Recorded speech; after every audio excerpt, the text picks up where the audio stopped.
flooding event were to happen. Let's bring Chief Meteorologist Jesse Gunkel back in here with the very latest on Tropical Storm Barry as it continues to churn now on land, making its way inland, and eventually those strong winds will start to slow down a bit, right? Yeah, eventually. We may still see some gusts until the evening hours. So again, it's just going to be off and on. You're not going to see it as a continuous picture out there. Again, you got to love this. I remember going through Gustav, and you had to wait for the information. You got to people calling it. Now you just get it immediately, like on Twitter. That's good. Again, I do want to point out, again, this is what I just got. Terrebonne Parish, obviously, the parish president, Gordon Dove, effective immediately, has issued a mandatory evacuation notice for all areas along LA Highway 315 and Brady Road, below or south of, I don't know how to say that, Falquat Canal, I believe it's called. This mandatory evacuation is necessary due to overtopping of the lower Delarge East Levee. Residents in the area of the parish are urged to heed this mandatory evacuation. Evacuations may shelter in the Houma Municipal Auditorium at 880 Verret Street in Houma.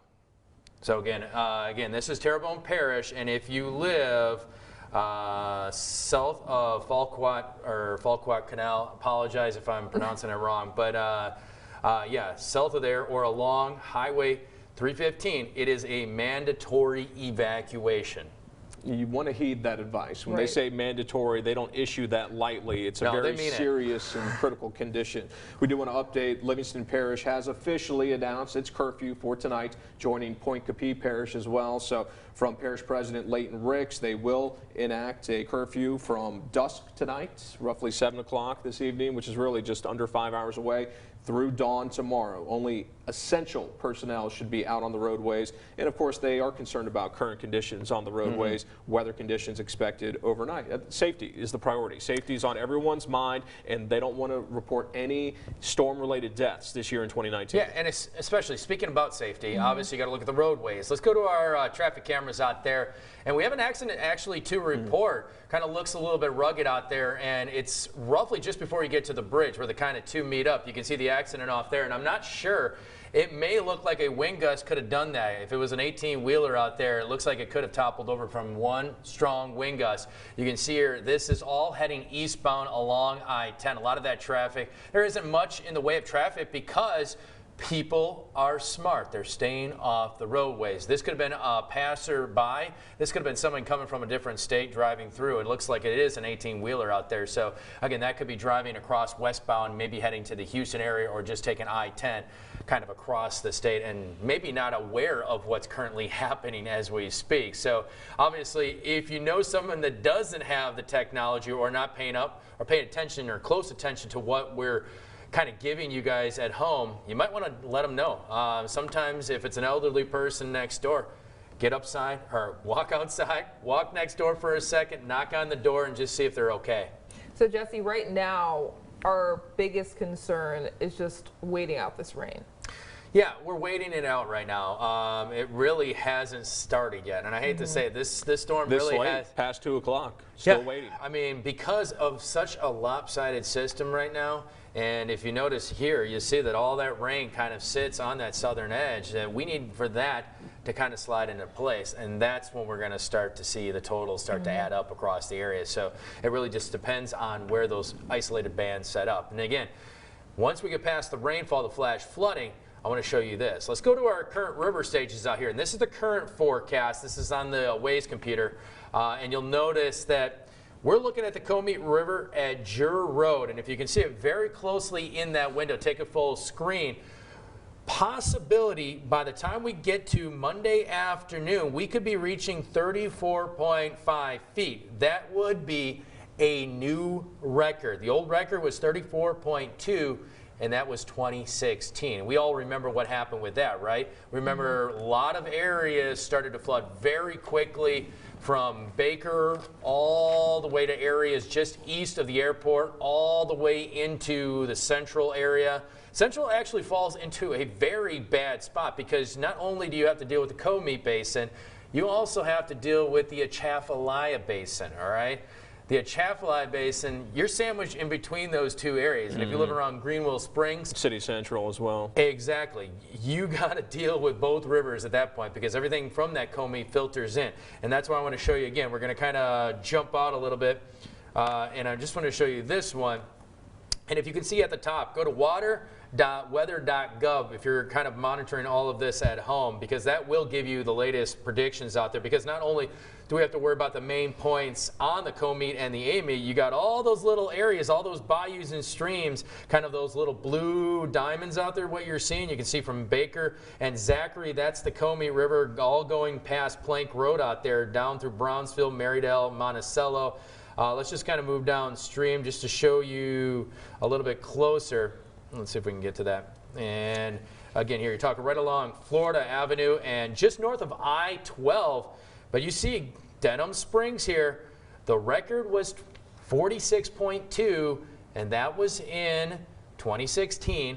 We are forecasted by Tuesday afternoon to get to about 41 feet. Now, this could all change depending on the amount of rain totals. This forecast is coming from 10 to 20 inches, locally higher amounts over really a 10-day span. So, again, this forecast could change, and hopefully it does. We'll start to see if all of this starts to verify heading into the evening hours. Again, we're going to go a little bit further downstream because I do want to show you a couple other stages out there. And one also that is kind of alarming, you'll see it. And okay, whoops, that is, you see at French Settlement, water levels are expected to climb in that area. But let's go upstream a little bit because I want to show you Bayou Manchac at this point.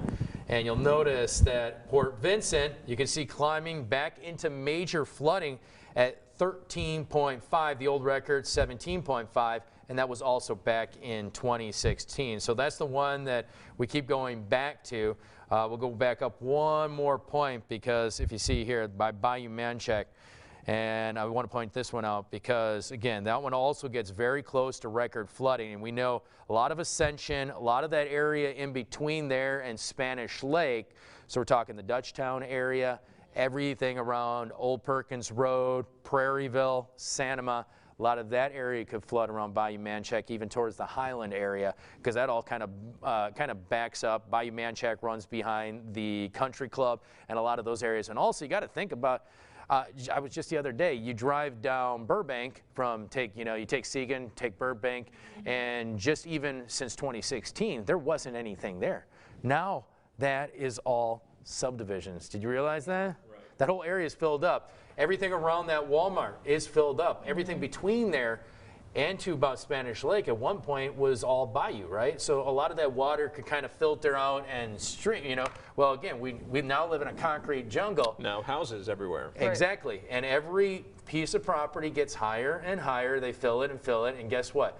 Water goes downstream. So water goes downhill. Gravity does its work. So you start out with water up here, and then it goes down into the next subdivision. So if you've never had water, and you could even compare that to even 2016, you still have the possibility that you could see some water, even though you said, hey, I was clear in 2016. Well, now that subdivision across the street is pushing all that water possibly into your area, and then you just got to watch to see how quickly our drainage systems are working in a lot of areas. How quickly does that water disperse? And if that water does start to build up here throughout the greater Baton Rouge area, a plan is in place for pretty significant barricades to prevent people from getting out into the storm. We saw a lot of people earlier this year get stuck in those flooded areas, the South Acadian overpass, Burbank and Nicholson, areas that you don't want to even go near during significant water events. So those barricades will officially be placed later this afternoon and tonight if needed, because officials just don't want people driving and taking the chance through flooded waterways, especially when you think it may only be a foot of water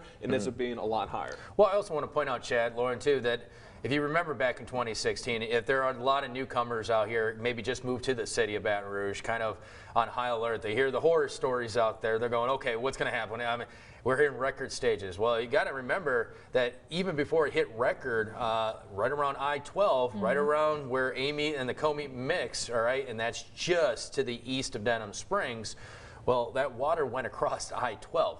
literally almost making the place an island, all right, just around Denham Springs, and a lot of those areas started to flood, mainly because of that backwater flooding. That is kind of concerned. Also, I-10 at one point was closed off for a good chunk, and that was as soon as you got past Highland. You saw that low-lying area. Right now, they're doing all that construction out there. You got to think about that. That's true. And water has to go somewhere. So, yeah, they're trying to eventually make the roads a little bit higher in